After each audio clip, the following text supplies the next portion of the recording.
The alien ships appeared in Earth's orbit without warning. They were beautiful, covered in silver and blue patterns that seemed to shift like water.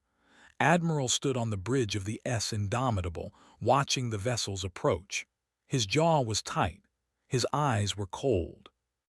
"They're hailing us, sir," said Captain from his station. "Put them through," replied. The screen flickered. An alien appeared. She had 4 eyes and skin that changed colors when she spoke. Her voice came through the translators as musical, almost sad. "People of Earth, I am ambassador of the Galactic Council. We come with an urgent warning. Please, you must listen." Crossed his arms, "We're listening." The ambassador's colors shifted to dark purple. "A species called the Devourers is moving through this region of space. They consume everything. They have destroyed 17 civilizations. We should have warned you decades ago, but our council had disagreements, political delays. We are sorry. You must evacuate your outer colonies immediately. You must prepare your people to flee." The bridge was silent. Several officers looked at each other. One younger crew member's eyes went wide with fear.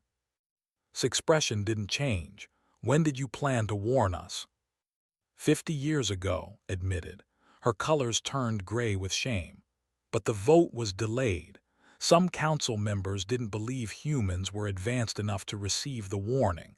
Others wanted to study your response first. By the time we received approval, we thought it might already be too late." "It is too late," said quietly. His 4 eyes widened.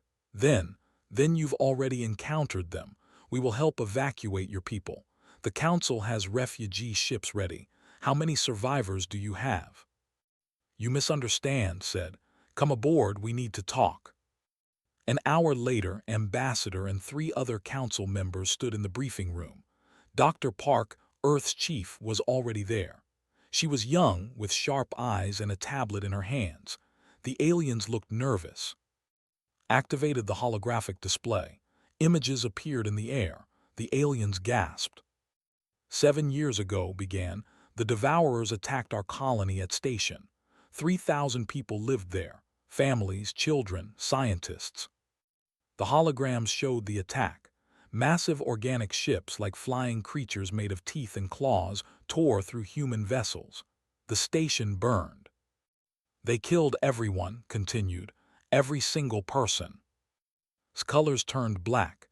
"This is what we feared. I'm so sorry, if only we had." "We didn't run," interrupted. "We got angry." New images appeared.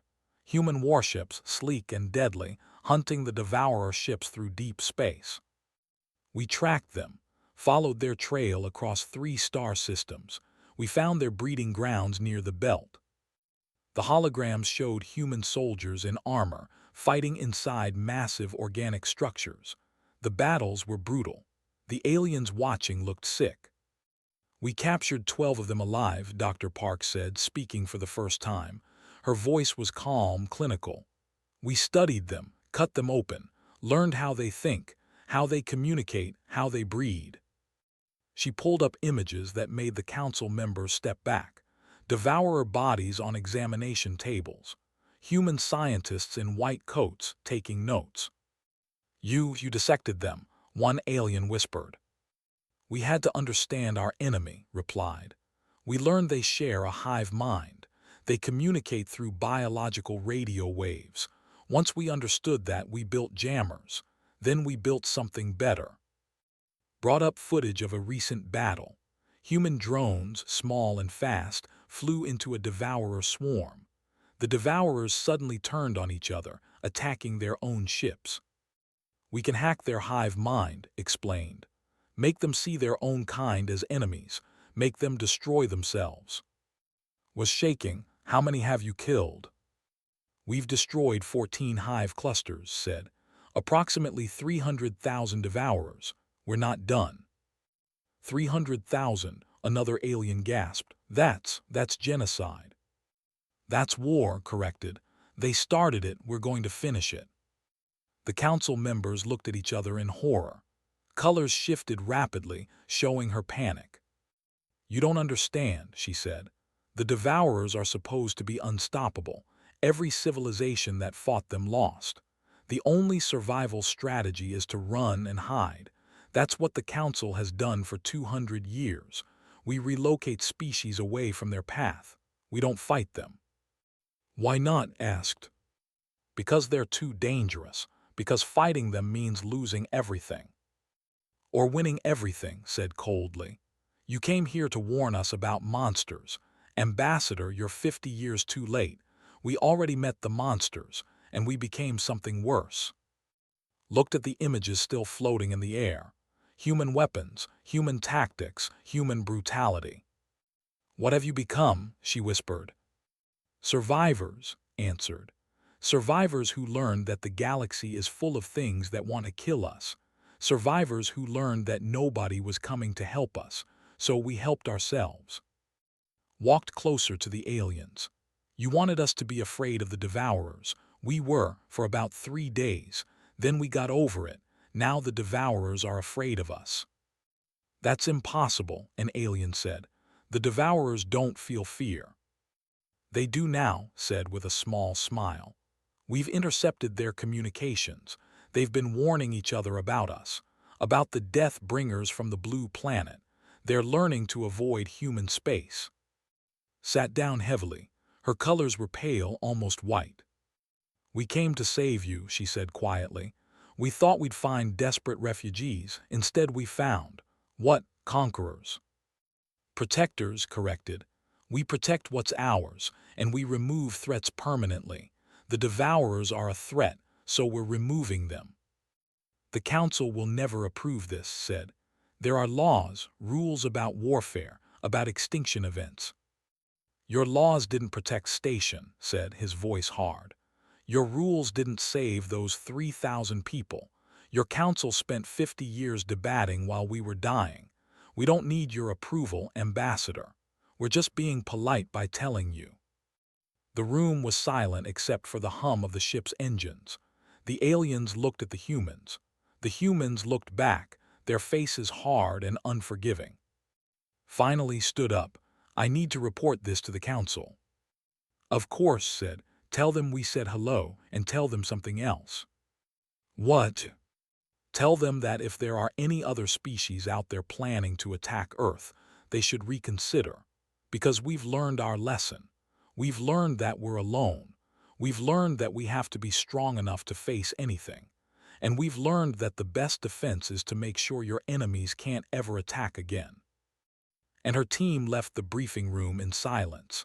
As they walked back to their shuttle, she heard human soldiers laughing in the corridors, heard music playing somewhere, saw humans eating, talking, living their normal lives. They had no idea how terrifying they were. Back in her shuttle, heading to her ship, began writing her report to the council. Her hands shook as she typed. We came to warn humanity about the Devourers, she wrote. We were too late. Humanity has already decided the Devourers are not the predators in this story. Humanity is. And the galaxy needs to know what we've awakened by leaving them alone for 50 years. We created something we cannot control. We created something that doesn't wait for threats to arrive. It hunts them down and eliminates them. We thought we were warning prey. We found hunters instead. May the stars help us all. General stood at the window of the Earth Defense Initiative headquarters, looking down at the city below.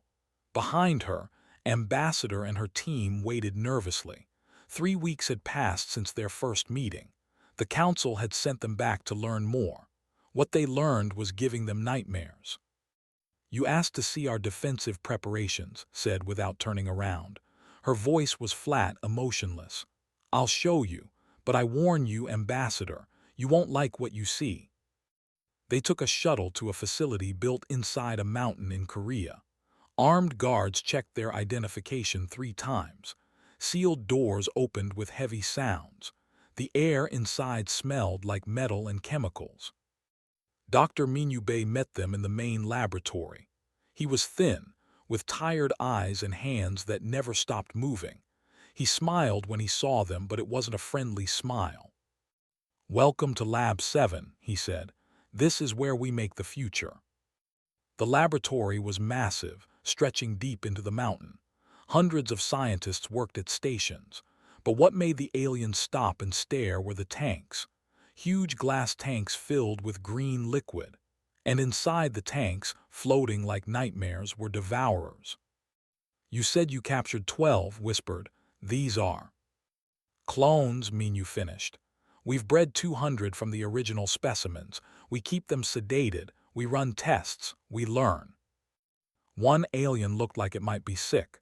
This is illegal under council law. You can't breed sentient species for experimentation." "They bred themselves to eat other sentient species," Minu replied calmly. "I think that's worse. Besides, we're not part of your council. Your laws don't apply to us." He led them deeper into the facility. They passed rooms full of weapons, strange devices that hummed with power, machines the aliens had never seen before. "This is Project Reaper," Minu explained, stopping at a large screen. "Our most successful creation." The screen showed a battle simulation. Human drones, thousands of them, attacked a Devourer fleet. But these weren't normal drones. When they got close to the Devourer ships, something changed. The Devourers stopped attacking humans. They started attacking each other. "The drones emit a signal," Minu said, his voice excited like a teacher explaining a favorite subject. "It mimics the Devourer hive mind frequency, but with modified instructions. We can make them see enemies where there are none, make them destroy their own breeding grounds, make them fly their ships into stars." "You're hijacking their minds," said horrified. "Yes," Minu agreed happily, "and it works beautifully. In our last engagement, we turned an entire Devourer swarm against itself. They killed each other. We didn't lose a single ship." Took over the tour. She led them to an observation deck overlooking a massive hangar. Below, soldiers trained in armor that looked like it was made from shadow. They moved faster than the aliens thought possible. "Ghost Squadron," said Commander Lee's unit. "They specialize in boarding actions. They get inside Devourer ships and kill the command organisms. Without commanders, the swarms fall apart." One alien pointed at the soldiers. "Their armor, it's moving." "Nanotechnology," explained. "Adapts to any environment, self-repairs, enhances strength and speed. Each soldier is worth 10 normal fighters." Himself approached them. He was young, barely 30, with scars on his face and dead eyes, the kind of eyes that had seen too much. "Ambassador," he said, nodding to. "The general told me you wanted to know how we fight. It's simple. We find them. We board their ships. We kill everything inside. Then we blow up the ship. We've done this 43 times." 43 ships, an alien gasped. 43 hive clusters, corrected. "That's about 60 ships each, maybe 2,500 ships total. I stopped counting after the first 100. Colors were pale. "How many Devourers have died?" "Millions," said simply. "We're efficient." The tour continued. Each new room revealed something worse. Biological weapons designed to target Devourer DNA. Antimatter bombs small enough to fit in a backpack. Ships that could cross the galaxy in days instead of months. Weapons that could destroy planets. Finally, they reached the main command center. Admiral was there, along with Captain and Doctor. They stood around a holographic display showing the entire region of space. "This is the situation," said, pointing to the map. Red dots showed Devourer positions. Blue dots showed human forces. The blue dots were everywhere, surrounding the red ones. "In 7 years, we've pushed the Devourers back across 14 star systems," continued. "We've destroyed their breeding grounds, cut off their supply lines, hunted their command ships. They're not expanding anymore. They're running." "Running where?" asked. "Doesn't matter," answered. "We'll find them, we always do." Pulled up new data. "We've also learned something interesting. The Devourers are evolving, changing their tactics, trying to avoid us. They're showing fear, real, actual fear." "That's impossible," an alien scientist said. "The Devourers are hive-minded. They don't have individual emotions." They do now, said with a cold smile. We've heard their communications. They call us the Endless Death. They warn each other about human space. They're learning that attacking us means dying. Stepped forward. The council wanted us to run from the devourers. Hide like you've been doing for 200 years, but we don't hide. We don't run. We find the monsters in the dark and we drag them into the light. Then we kill them. This is madness, said. You're planning genocide, total extinction of an entire species. Yes, said simply, because if we don't, they'll keep killing, keep consuming, keep destroying. The devourers don't negotiate. They don't surrender. They exist only to eat everything else. So we're going to make sure they stop existing. The council will never allow this. Laughed. It was not a happy sound. The council, Ambassador, your council spent 50 years debating whether to warn us. 50 years while the devourers killed millions of people across 17 civilizations. Your council is useless. We maintain peace, protested. We prevent wars. You prevent nothing, said harshly. You hide and hope the monsters don't find you. That's not peace. That's cowardice. The aliens looked at each other. They were afraid. Not of the devourers anymore, of the humans. We need to report this to the council, said quietly. Please do, said. And while you're at it, tell them something else. Tell them that Earth doesn't need permission to defend itself. Tell them we'll do whatever it takes to protect our people. Tell them that the next species that threatens us will get the same treatment as the devourers. You're threatening the council, an alien asked, shocked. No, said. We're making a promise. Leave us alone and we'll leave you alone. But if you threaten us, if you attack us, if you try to stop us from protecting ourselves, we'll show you what we showed the devourers. We'll show you why Earth survived when 17 other civilizations fell. The room was silent. The holographic map kept updating, showing human forces moving, surrounding, hunting. You came here thinking you'd find victims, said softly. You came here expecting to evacuate refugees. Instead, you found something that scares you more than the devourers ever did. You found humans who refused to die quietly. Looked at the map, at the weapons, at the cold, hard faces of the human leaders. She realized something terrible. 50 years ago, if the Council had come to Earth with their warning, humanity might have been grateful, might have accepted help, might have joined the galactic community as partners and friends. But the Council had waited, had debated, had left Earth alone to face the devourers without help, without warning, without hope. And in that loneliness, in that abandonment, humanity had learned a lesson. They had learned they couldn't trust anyone but themselves. They had learned to be harder than their enemies. They had learned to be predators instead of prey. The Council had created this. They had turned humanity into something dangerous, something unstoppable. And now it was too late to change it. We'll tell the Council everything, said. Her voice was barely a whisper. But I don't think they'll believe us. I don't think they can imagine what you've become. Then they'll learn, said. The same way the devourers learned. The same way everyone else will learn. Earth doesn't lose. We can't afford to, because you taught us that losing means extinction. So we made sure we never lose.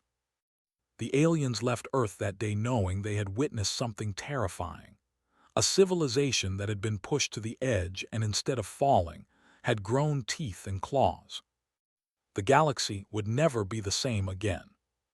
The Galactic Council chamber was in chaos. 200 species, represented by their ambassadors, argued and shouted.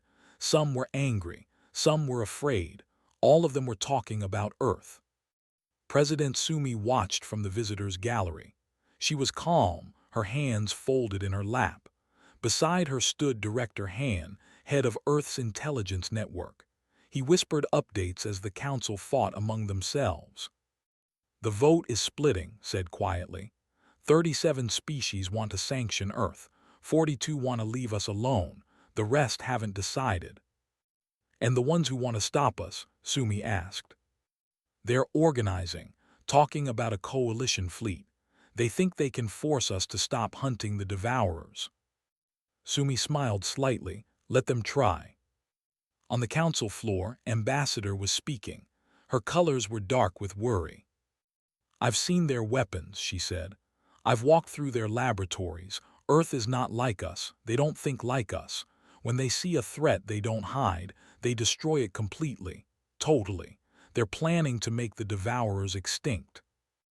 That violates every law of warfare, shouted an ambassador from the species. Genocide is forbidden. The Devourers committed genocide against 17 civilizations, replied. Where was the council then? We were preparing evacuation protocols, they said, saving who we could. Earth didn't evacuate, said. They fought back and they're winning. Another ambassador stood up. This one was from the ancient species, one of the oldest in the galaxy. If Earth can defeat the Devourers, that's wonderful. But what happens after? What happens when the Devourers are gone and Earth has the most powerful military in the galaxy? What stops them from attacking us? The chamber went quiet. It was the question everyone was thinking but afraid to ask. Sumi stood up, every eye turned to her. May I speak? She asked. The council leader, an old being covered in crystals, nodded. The human president has the floor. Sumi walked down to the speaking platform. She moved slowly, confidently. When she reached the center, she looked around at all the assembled species. You want to know if we're a threat, she said. Her voice was clear and strong. You want to know if we'll turn our weapons on you once the Devourers are gone. Let me be very clear. We will not attack you unless you attack us first. That's not reassuring, the ambassador said. It's the truth, Sumi replied. For 50 years Earth was alone. We sent out signals asking for contact, asking for help, asking if anyone was out there. Silence. Then the Devourers came. They killed our people, destroyed our colonies, and still nobody came. No warnings, no help. Nothing. We learned that we're alone in this galaxy. We learned that if we want to survive, we have to be strong enough to protect ourselves. She pulled up holographic images. They showed the destroyed station, the bodies floating in space, the burning buildings. These were my people, Sumi said.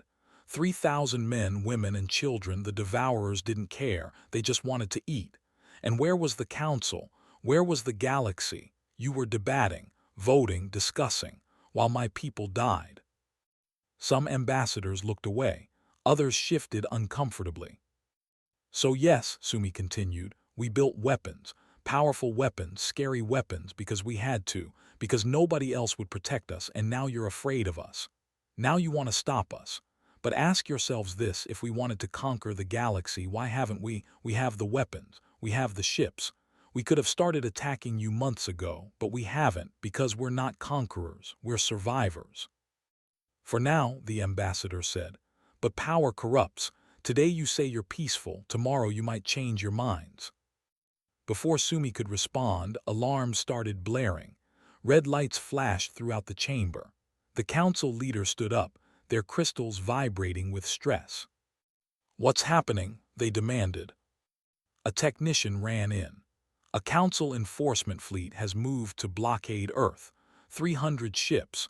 They're demanding Earth surrender all weapons development and submit to council oversight. The chamber erupted in shouts. Sumi's eyes went cold. Who authorized this? She asked quietly. The ambassador stood up, looking proud. A coalition of concerned species. We cannot allow Earth to continue developing weapons of mass destruction. This is for the safety of the galaxy. Leaned close to Sumi, whispering in her ear. She nodded once. I suggest you recall that fleet, Sumi said. Immediately. We will not, they said. You will comply or face consequences. Director Han, Sumi said calmly. How long? Checked his communicator. 47 minutes. What? They looked confused. Your fleet, Sumi explained. It lasted 47 minutes against Earth's defense grid. All 300 ships have been disabled or destroyed. Would you like to see the footage? The chamber went silent. The holographic display activated, showing space near Earth. The Council fleet arrived, weapons charged. Then humanity's response came. Ships appeared from nowhere. Weapons fired.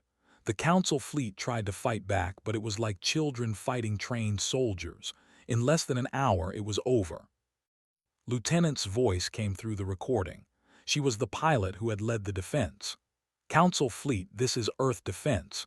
You came into our space with weapons ready. We defended ourselves. Your ships are disabled but intact. Your crews are alive. We're sending recovery vessels. Next time you threaten Earth, we won't be so gentle. The ambassador sat down heavily. His skin had turned pale. 300 ships, the whispered. You destroyed 300 ships in 47 minutes. Disabled, Sumi corrected.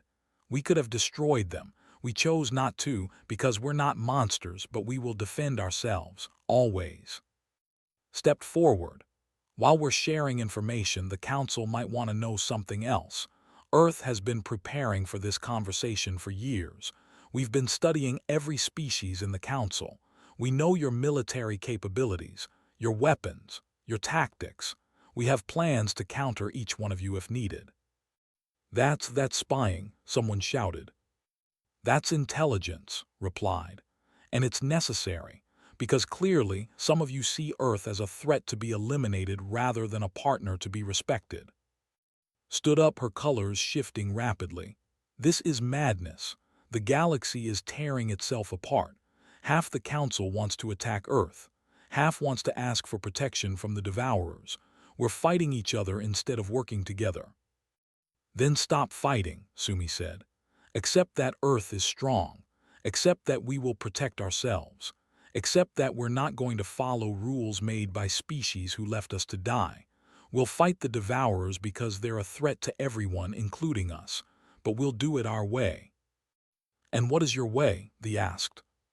Complete victory, Sumi said simply. We don't do half measures. The Devourers will be eliminated. Then the galaxy will be safe. Safer than it's been in 200 years. At what cost? Asked. At what cost to your own souls? I've seen your soldiers, President. I've seen their eyes. They've killed so many that death means nothing to them anymore. Is that what you want humanity to become? Sumi's face softened slightly. No, but it's what we had to become to survive. You left us no choice. We were trying to protect you. By hiding information. By debating for 50 years while civilizations burned. That's not protection. That's negligence. The Council leader raised their crystalline arms. Enough. The Council must vote. Do we accept Earth as an independent military power, or do we attempt to contain them? The vote took hours. Species argued, formed alliances, made deals. Finally, the results came in. The Council has decided, the leader announced. By a margin of 112 to 88, Earth will be recognized as an independent military power. However, Earth must agree to transparency, must report major military actions, must allow observers during the campaign against the Devourers. Sumi considered this. Observers only, no interference, no command authority, they watch and report, nothing more. Agreed. Then Earth accepts. The tension in the chamber decreased slightly, but everyone knew something had changed. The galaxy would never go back to how it was before. As the session ended, approached Sumi. You won, the ambassador said quietly. No, Sumi replied. We survived, there's a difference. Is there? You've terrified the entire galaxy. Species that have existed for thousands of years are afraid of a civilization that's barely left its own solar system. Then maybe they should have helped us instead of abandoning us. Maybe they should have warned us before the Devourers attacked instead of 50 years too late. Maybe they should have treated us like equals instead of primitives to be studied. Colors turned sad blue. You're right, we failed you, and now we're paying the price. The galaxy fears you more than it ever feared the Devourers. Good, Sumi said coldly. Fear keeps people honest. Fear prevents wars. If the galaxy fears Earth, maybe they'll think twice before threatening anyone else. Maybe some other species won't have to go through what we did." She walked away, leaving alone. The ambassador looked around the chamber at all the frightened, angry faces. She realized Sumi was right about one thing. The Council had created this situation. They had left humanity alone, and humanity had learned to be strong. Now the galaxy had to live with the consequences. The warning had come too late, and now everyone would pay the price. The alarm started at 3 in the morning Earth time. Admiral was awake in seconds, running toward the command center. He'd been expecting this. They all had. "Report," he barked as he entered the solar defense grid control room. "Massive Devourer fleet incoming," a technician said, voice shaking. 3,000, they just appeared at the edge of the system. "Sir, they're heading straight for Earth." Looked at the display. The enemy fleet was enormous, bigger than anything the Devourers had ever gathered before. They were desperate. They were making their final move. "This is it," he said calmly. "Get me President, wake up every military commander, activate all defense stations, and get me Captain O, tell him it's time." Across Earth, billions of people received emergency alerts. Some panicked. Others had been through drills and moved to shelters calmly. But most people just watched the sky, trusting their military to protect them. In orbit, the defense grid came online. Thousands of satellites, weapons platforms, and automated defense systems activated. Ships launched from Earth, from Mars, from the Moon. Humanity's entire military force gathered to meet the threat. On the Council observer ship, watched in horror.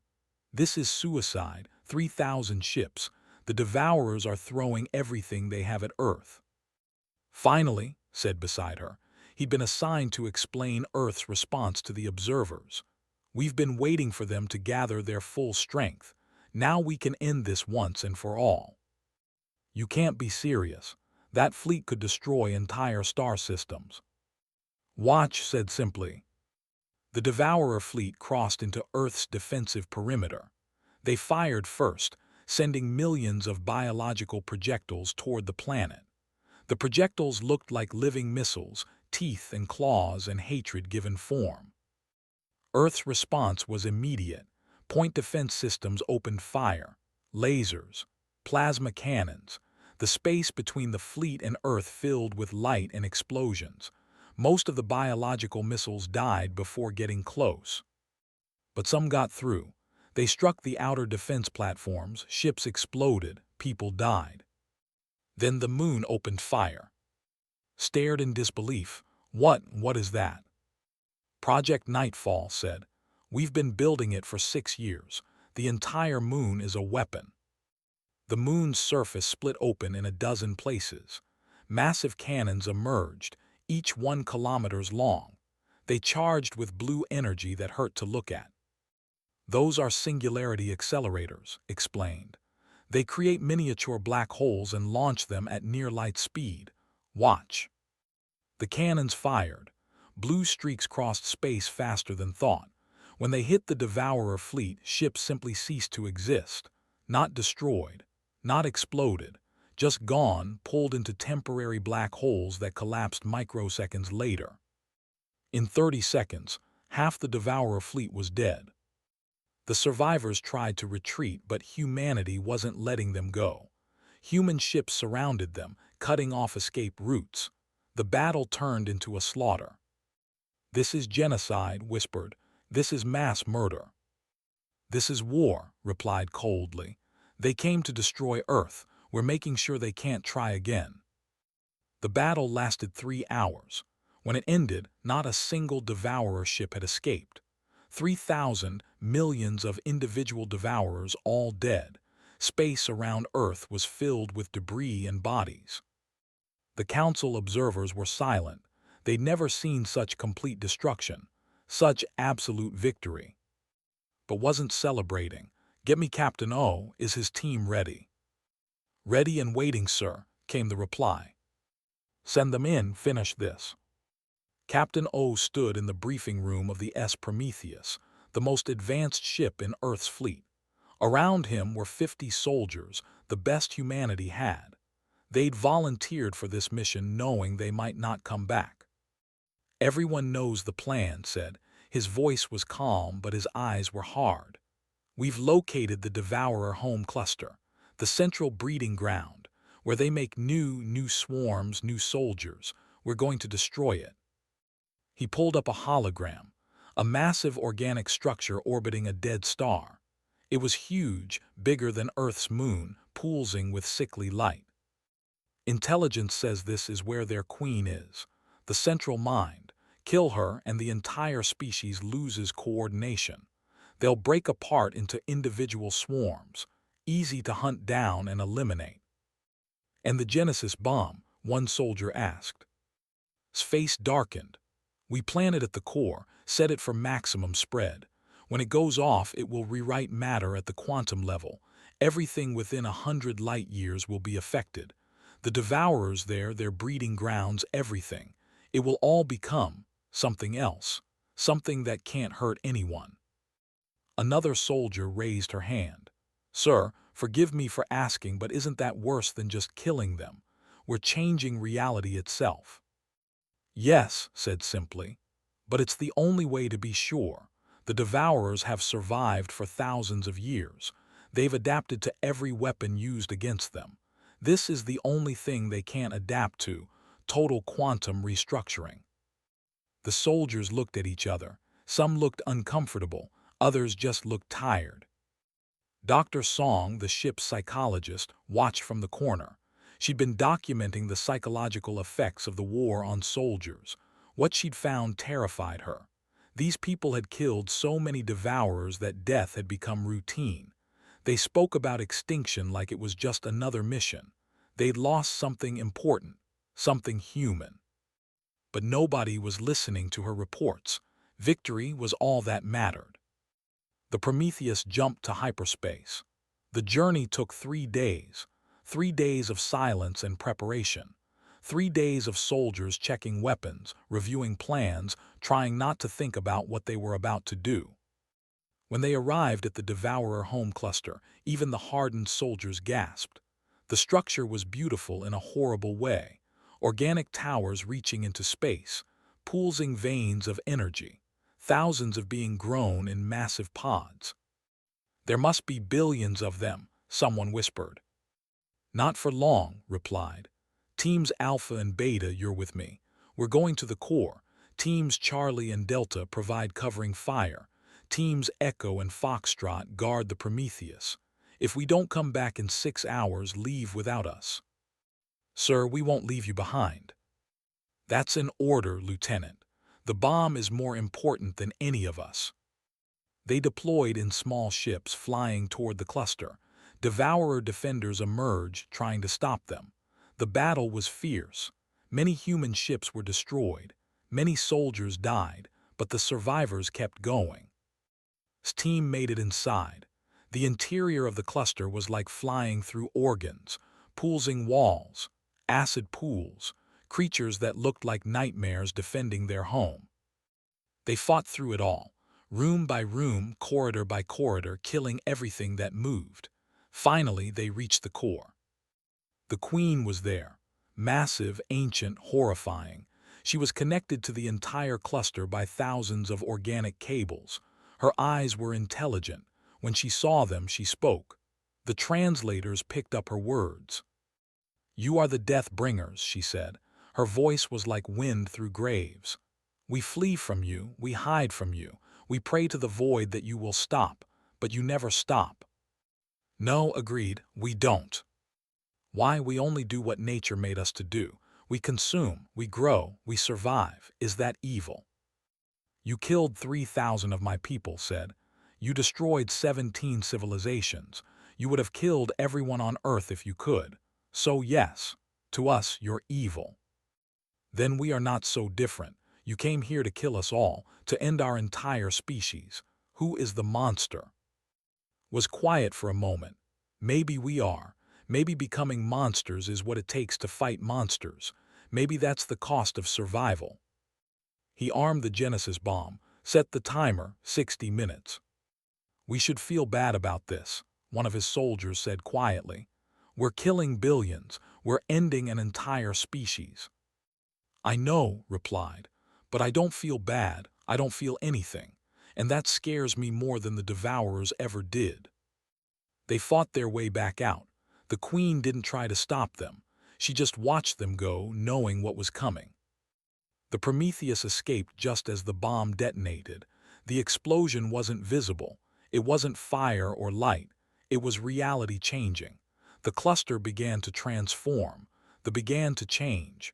The Devourers began to become something else, something harmless, something that couldn't hurt anyone. The transformation spread across the system, across 100 light years. Everywhere Devourers existed, they changed. Within 72 hours, the Devourer species was gone, not dead, just different, no longer dangerous, no longer a threat. Back on Earth, Doctor sat in her office, writing her final report. Her hands shook as she typed. We won, she wrote. We defeated the Devourers. We saved the galaxy from a threat that had existed for thousands of years. We should be celebrating. Instead, I'm terrified. I've been counseling our soldiers. I've seen what this war has done to them. They can't sleep. They can't feel. They can't connect with normal people anymore. We've created an entire generation of people who are comfortable with mass killing, who see death as just a problem to solve. We defeated the monsters, but we became monsters to do it, and I don't know if we can ever go back. In the command center, received reports. The Devourers were gone, completely neutralized. Humanity had won. But as he looked at the casualty reports, at the cost in lives and resources and sanity, he wondered if winning felt different from losing.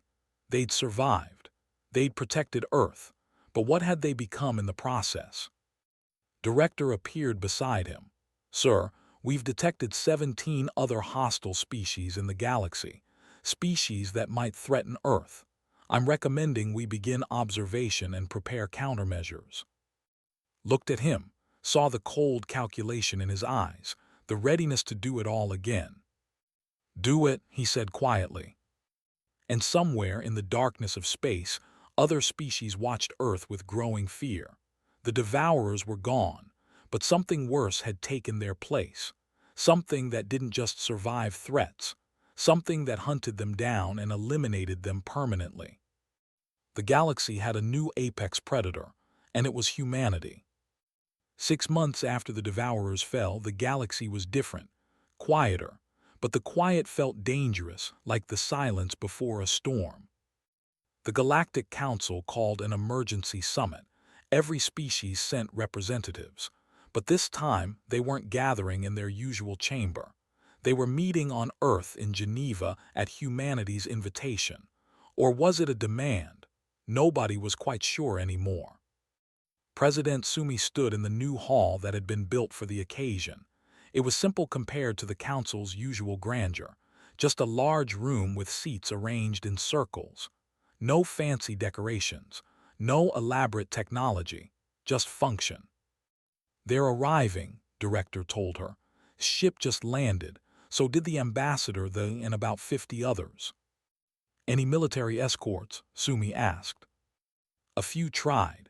We politely informed them that unauthorized warships near Earth would be destroyed. They're parking their fleets at Neptune and coming in unarmed shuttles. Sumi nodded. That was progress, at least. 6 months ago, half the galaxy wanted to attack Earth. Now they were coming here for peace talks. Fear was a powerful motivator. The ambassadors filed in. Looked tired, her colors muted. The ambassador avoided eye contact with everyone. The elder moved slowly, looking around at the human architecture with wary eyes. When everyone was seated, Sumi began. Thank you for coming, she said. I know many of you are afraid. I know some of you don't trust us. I know you're here because you feel you have no choice, but we need to talk. The galaxy is at a crossroads. Admiral stood beside her. He pulled up holographic displays showing the current state of galactic space. The Devourers are gone, he said bluntly, neutralized completely. Our ships have been searching for survivors. We've found none. The threat that terrorized the galaxy for 200 years is over." Some ambassadors looked relieved. Others just looked more afraid. But continued, "Our intelligence has identified 17 other hostile species. Some are aggressive, some are territorial, all of them could become threats. We're tracking them, watching them, preparing." "Here we go," they muttered. "More war, more killing." "Only if necessary," General said from her position at the tactical station.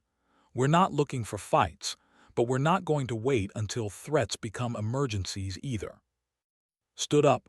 "That's what concerns us, President. The Devourers were clearly evil, clearly destructive. But these other species, some of them have just been isolated. Some are defensive. Some have never even left their home systems. How do you decide which ones are threats?" "Good question," Sumi replied. "That's why we're here. We need to establish rules, guidelines, a way to work together so Earth doesn't have to act alone." The chamber buzzed with surprised conversation. The elder raised a crystal hand for silence. "You want to work with us?" they asked. "After everything that's happened, after we tried to blockade you?" "Yes," Sumi said simply.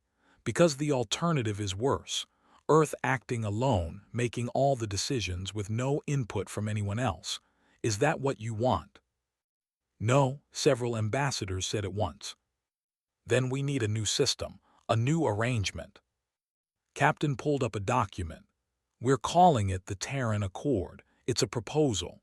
Earth joins the Galactic Council as a full member. We get equal voting rights. In exchange, we share our military technology, our intelligence, our defensive capabilities. We help protect Council space from real threats." "In exchange for what?" they asked suspiciously. "Transparency," Doctor said, standing from her seat. "We share our capabilities. You share your knowledge. We work together to identify threats before they become emergencies. No more 50-year debates while people die. No more politics getting in the way of survival." Lieutenant, who'd become something of a celebrity after the blockade incident, added her voice. "We're not asking you to trust us completely. We're asking for a chance to prove we're not what you fear. We're asking to be partners instead of threats." The ambassadors talked among themselves. Some argued, some looked thoughtful. Finally, the elder spoke again. "What you're proposing is unprecedented. Humanity would become the military power of the Council, the protector, the enforcer." "Yes," agreed. "Because we're the only species willing to do what's necessary. The only ones who have shown we can win against overwhelming odds." "But who protects us from you?" an ambassador asked. "Who keeps Earth in check if you decide to abuse that power?" "Each other," Sumi said. "That's the point of the Accord, joint oversight, shared decision-making. If Earth wants to take military action, we present our case to the Council first. If the Council agrees there's a threat, we act together. If the Council disagrees, we debate, discuss, work it out." "And if the Council tries to stop you from defending yourselves?" asked quietly. "Then we defend ourselves anyway," Sumi admitted. "I won't lie to you, Ambassador. Earth will always put our own survival first, but we're offering to consider galactic interests as a close second. That's better than what we've had so far." The debate continued for hours. Some species wanted stricter controls on Earth. Others wanted to reject the Accord entirely and try to contain humanity by force. But slowly, pragmatism won out. The elder finally called for a vote. All those in favor of the Terran Accord. One by one, species raised their hands or tentacles or whatever they used to signal agreement. Not everyone, but enough. The Accord passed by a slim margin. "It's done," the elder said.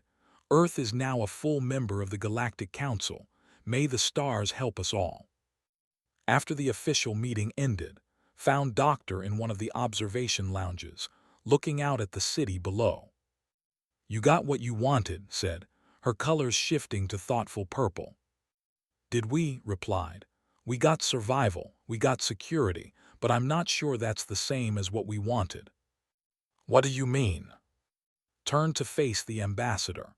Before the Devourers, humanity was optimistic. We dreamed about joining a galactic community, making friends among the stars, learning from older, wiser species. We had hope. And now we have pragmatism. Now we have weapons and strategies and contingency plans. We survived, but we lost something. Innocence maybe, trust definitely. His colors darkened with sadness. I wish we had come sooner. I wish we had warned you before the attack. Maybe things would have been different. Maybe, agreed. Or maybe this was always going to happen. Maybe the universe is just harder than we wanted to believe. Maybe survival requires becoming hard in return. They stood in silence for a moment. Can I ask you something? Said. That question they asked. Who protects the galaxy from Earth? What's your real answer? Looked at her seriously. Nobody. That's the truth. If Earth decided to conquer the galaxy, I don't think anyone could stop us. We've spent 7 years building the most powerful military force in known space. We've developed weapons other species can't even imagine. We've trained soldiers who don't hesitate, don't question, just execute missions perfectly. That's terrifying. I know, it terrifies me too. But here's what keeps me going. I know the people making decisions. President, admiral, general, they're not conquerors, they're protectors.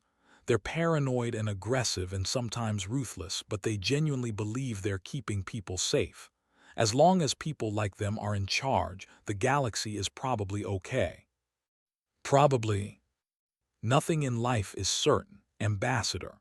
You taught us that when you left us alone to face the Devourers. All we can do is try to be better than our fears. 20 years passed. The Terran Accord held. Earth trained 12 other species in defensive warfare, shared technology, helped build defense grids. The galaxy became safer.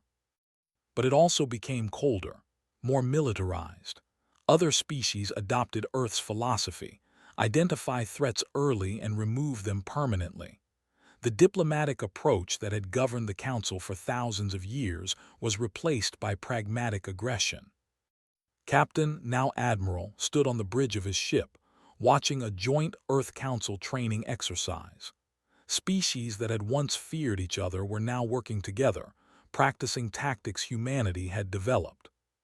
We changed them, his second officer said, changed the whole galaxy. Yes, agreed, for better or worse. Do you think it was worth it, everything we did, everyone we killed? Was quiet for a long moment. We survived, we protected Earth. We removed threats that would have killed billions, but I can't sleep most nights. I see their faces, the Devourers, the ones we killed. Sometimes I wonder if we were right, if we had another choice. Did we? I don't know, maybe, but we'll never know now. We made our choice, we have to live with it. Dr. Song, now Director of Psychological Services for the entire Council, published her final research paper. It was titled The Cost of Victory: Psychological Effects of Total Warfare on Civilization. In it, she detailed how humanity had changed, how soldiers couldn't adjust to civilian life, how an entire generation had grown up learning that violence solves problems, how Earth's culture had shifted from optimistic to paranoid, from welcoming to suspicious. But she also noted something unexpected. That same paranoia, that same aggressive defensiveness had kept the galaxy safe. In 20 years, no major conflicts had occurred. No species dared attack anyone else, knowing Earth would respond. Fear created peace. Is that wrong? She wrote in her conclusion. Can peace built on fear be real peace? Can security based on overwhelming force be true security? I don't have answers, I only have observations. Humanity saved the galaxy from the Devourers, but we did it by becoming something we never wanted to be. We became the thing others fear, and maybe that's what survival requires. Maybe in a harsh universe, the only way to be safe is to be dangerous. The aliens alerted humanity too late. By the time they arrived with their warning, we had already learned the most important lesson. In a galaxy full of threats, The only real safety comes from being the biggest threat of all. On Earth, in a small apartment in Seoul, an old woman sat watching the news. Reports of successful joint military exercises. Stories of threats neutralized before they became dangers.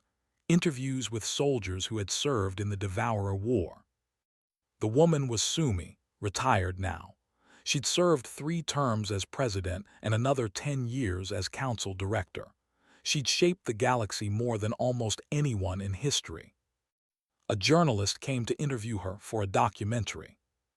"Do you have any regrets?" the journalist asked. Sumi looked out the window at the city, at people walking safely in the streets, at children playing, at normal life continuing because humanity had made it possible. "Every day," she said quietly, "every single day, but regret doesn't change the past. It only teaches us to make better choices in the future." "If you could go back and change things, would you?" "I don't know. We did terrible things, necessary things maybe, but terrible. We became hard and cold and dangerous. We lost parts of ourselves that mattered, but we survived. And because we survived, others survived too. Is that worth what we became? Ask me again when I'm dead. Maybe I'll have an answer then." The documentary ended with footage from the Terran Accord signing. Young, determined faces staring into the future with confidence and fear.